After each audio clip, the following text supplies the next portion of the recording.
लालची राजकुमारी की कहानी। एक राजा था, उसकी एक सुंदर सी राजकुमारी थी। राजकुमारी काफी सुंदर तो थी ही, अपने माता पिता की बहुत दुलारी भी थी।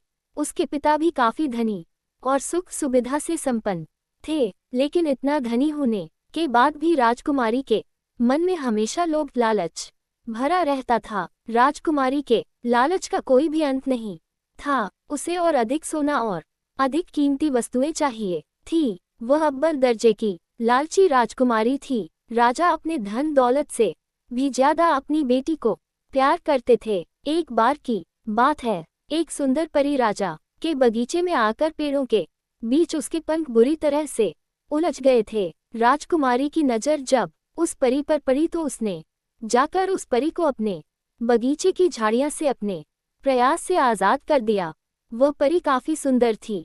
उसने राजकुमारी पर प्रसन्न होकर उस राजकुमारी को एक वरदान दिया कि आज से तुम जिस भी चीज को अपने हाथों से छुओगी वह चीज सोने की हो जाएगी। राजकुमारी अब तो काफी खुश हो गई थी।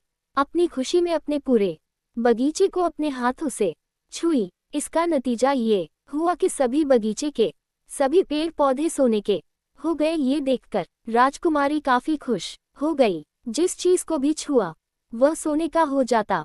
बगीचे के सारे फूल और सारे गमले सभी कुछ सोने के हो गए थे। ये देखकर राजकुमारी खुशी से एकदम पागल हो गई थी। वह तेजी से दौड़कर अपने महल के अंदर गई। तब उसके सामने खूबसूरत सी बच्ची आ गई और खुशी से उसने उस बच्ची को अपने गोद में उठाया और प्यार करने लगी। लेकिन कुछ देर के बाद ही वह लड़की एक सोने की मूर्ति में बदल चुकी थी। ये देखकर राजकुमारी को परी के द्वारा दिए गए वरदान का याद आया और उसे अपनी गलती का महसूस हुआ। अब राजकुमारी काफी जोर जोर से रोने लगी थी और रोते रोते वह उस परी को खोजने लग गई, लेकिन वह परी अब कहीं नजर नहीं आ रही थी।